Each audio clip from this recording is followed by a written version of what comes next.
que por qué el día de ayer no habíamos hablado de la NFL, de lo que sucedió en la segunda semana de la pretemporada, que ya está a solamente 24 días de que arranque en su versión 2016 y que cerrará en febrero de 2017 con el Super Bowl que se va a celebrar en el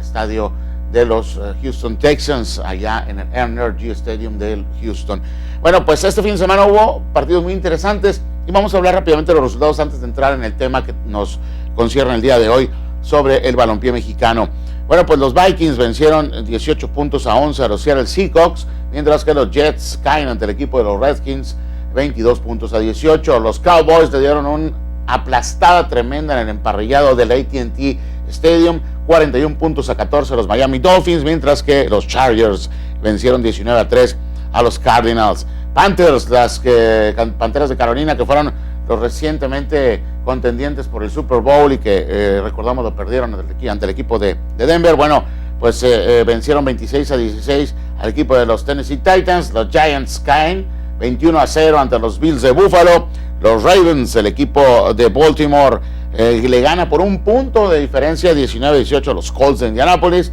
El equipo de Tampa Bay Buccaneers le gana 27-21 a los Jacks, al equipo de Jacksonville. Y finalmente el equipo de los Texans en su estadio vencieron 16-9. Están con marca de 2 ganados y 0 perdidos. 16-9 ante el equipo de los Santos de Nueva Orleans. Bueno, hablábamos del tema de la regla 10-8. Esta regla, que rápidamente le ilustro a usted, tiene que ver con el registro de jugadores y que no necesariamente son todos extranjeros o no nacidos en México, pero fueron registrados o naturalizados en una oficialía del registro civil, cumpliendo todo lo que corresponde a las leyes de migración y leyes de naturalización que operan vigentes en nuestro país. No solamente a ellos, sino también, y esto es una parte de la injusticia de todo este tema, aquellos jugadores, y hay muchos, créanme, usted me va a decir, bueno, es que ellos venían con el nuevo sistema de competencia del fútbol mexicano, ya registrados en su base de datos de la Federación Mexicana de Fútbol, de la Liga Bancomer MX y Ascenso MX, del sector amateur, de la segunda división, y habían sido registrados en este organismo desde que comienzan en las fuerzas básicas, hablando de equipos, por ejemplo, como Correcaminos, que ya lo hace desde su séptima y sexta división, porque Correcaminos, usted debe saber, tiene hasta séptima y sexta que participan en Copa UAT. Está la quinta y la cuarta que ya tienen un torneo que es regional y bueno, pues la segunda, que es Nuevos Talentos, la tercera división, que es la que ha operado de manera acostumbrada, y el Ascenso Bancomer MX. Pero hay rejugadores que resulta que sus equipos sí tienen un aparato de fuerzas básicas, pero no operan de manera profesional, entre comillas, o no operan de manera competitiva, para ser más precisos o más claros o exactos. Tengan ellos 4 o 5 equipos donde van creciendo cada uno de ellos para que tengan la posibilidad de tener un semillero que les permita pues sí, darle cabida a jugadores locales, cualquiera que sea la parte de la República Mexicana. Pero muchos equipos, repito, no tienen esa posibilidad de registrarlos de manera oficial. Entonces, todos aquellos jugadores, incluso siendo mexicanos por nacimiento, ya no se diga naturalizados, mexicanos por nacimiento, que hayan sido registrados después de los 18 años en la Federación Mexicana de Fútbol, entran en esta modalidad. Entonces esta situación pues está afectando a los equipos, porque la regla 18 te limita de alguna manera en la utilización de los 18 que convocas en total para un partido, 11 en el terreno de juego y 7 de banca, 7 suplentes, pues te limita para tener la cantidad suficiente que pudieras tú optar por participar en cierto partido de mexicanos como tales. Y obviamente te permite el ampliar a muchos extranjeros la posibilidad de que haya en el terreno de juego hasta un total de 10. Esto ha venido a ser un tema de polémica, pero que pues va más por el lado de la opinión pública, porque los clubes son los que al final de cuentas en sus asambleas de presidentes, y esto exenta Ascenso. Ascenso es simplemente un ente que depende de la liga, y lo que diga la liga lo tiene que hacer Ascenso. Se dice que es de otra manera, pero la realidad es otra. No puede trabajar de otra manera, eso es una realidad. Pero son los mismos presidentes, los dueños de los clubes, que se ostentan como dueños del balompié mexicano, los que tienen esta decisión. Esta decisión al final se toma y no hay manera de que en incomisión del jugador, que está realmente bastante deteriorada en torno a su peso que tuvo en algún momento determinado con Álvaro Ortiz, por ejemplo, ahora con otros exjugadores que pues terminan por ser ya empleados de la misma Federación Mexicana de Fútbol y de la Liga. no han hecho voces respecto a este tema. Y si bien lo que sucedió en el régimen de transferencias de hace algunos meses en la ciudad de Cancún,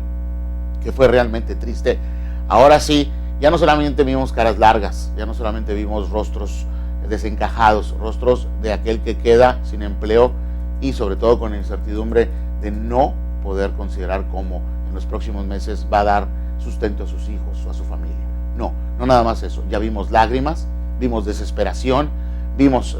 gente que incluso en su inquietud llegó a exaltarse de tal manera que causó molestia en algunos directivos, y esto hasta cierto punto entendible porque termina por tener,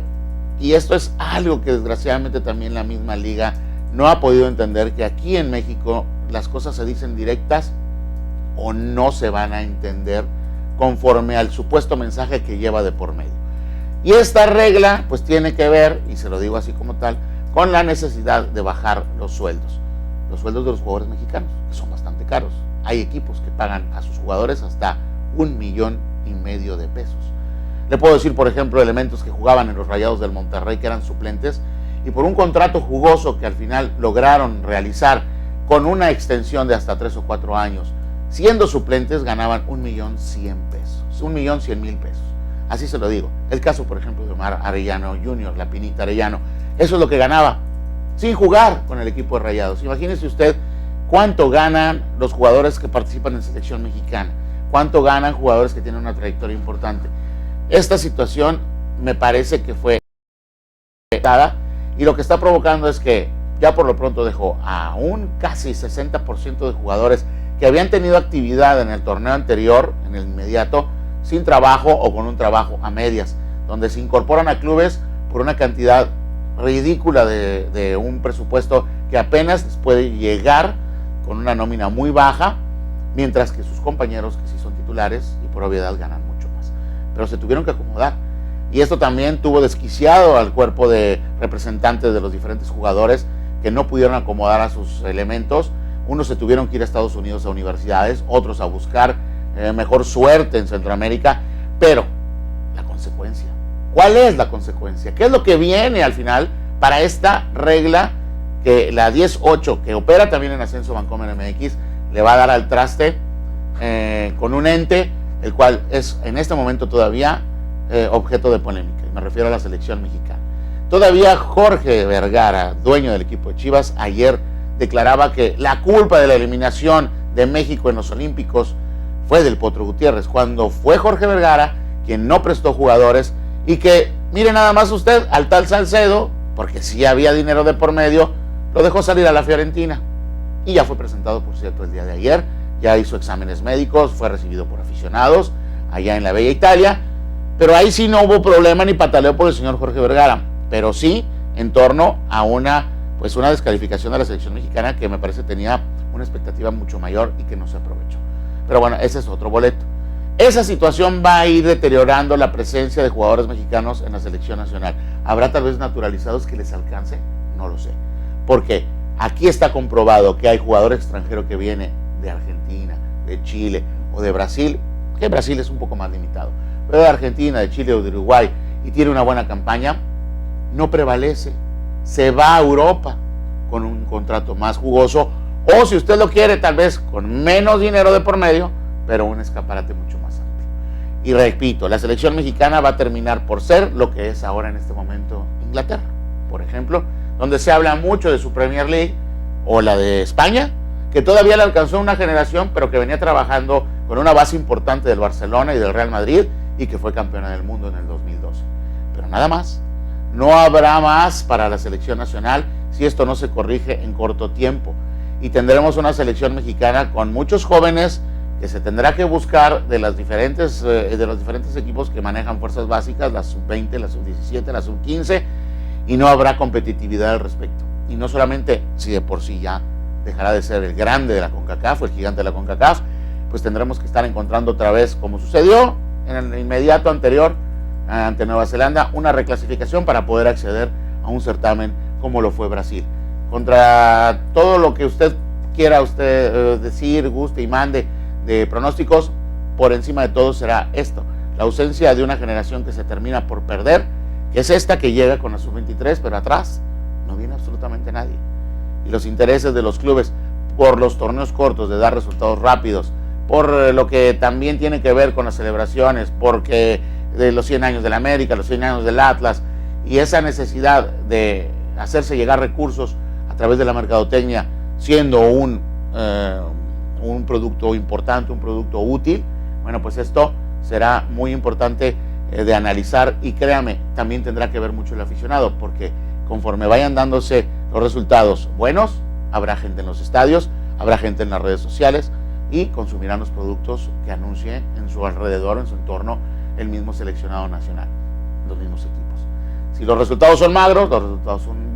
negativos, pues obviamente va a haber una ausencia de una afición que está bastante molesta, bastante golpeada, porque ya el fútbol se ha vuelto más un negocio que lo que el espíritu del mismo deporte nos daba no hace mucho tiempo, a la vuelta de la esquina atrás, y que disfrutábamos tanto y que ahora pues es una simple utopía, y luchamos cada semana, cada día por platicarles más de problemas administrativos en el balompié de nuestro país y decisiones endebles, una fuerza que se ha perdido con la fuga. También hay ahí fuga de talentos y fuga de gente que ha trabajado en los últimos años muy bien y que ahora están perdidos, incluso como por ejemplo viernes, sábado, esta jornada se va a conmemorar el Día del Adulto Mayor, y bueno, habrá con los embajadores en los protocolos acompañados de un adulto mayor. Sin embargo, hasta este momento, y cuando ya faltan solamente 4 días para que arranque la jornada, no se tiene conocimiento en absoluto de cómo se va a llevar esta logística, porque está adicionada a un protocolo y que seguramente a alguien en algún pasillo de la federación se le ocurrió y dijo vamos a aplicarlo, pero sin ninguna base y fundamento. Es de reconocerlo, porque hay que reconocer a nuestros adultos mayores, pero lo mismo es hacerlo con orden, con procedimiento y conforme a protocolos, para que sea realmente un reconocimiento válido. Esto es lo que tenemos en esta mañana en cuanto al análisis de la regla 10.8. Mucho de qué platicar, y si usted quiere compartir con nosotros su punto de vista, bueno, pues hágalo al 31-824-01, y a lo largo de la semana estaremos pendientes para ustedes, para también responder sus dudas y compartir con ustedes estas inquietudes. A usted, que es el aficionado y que al final de cuentas es el que mantiene,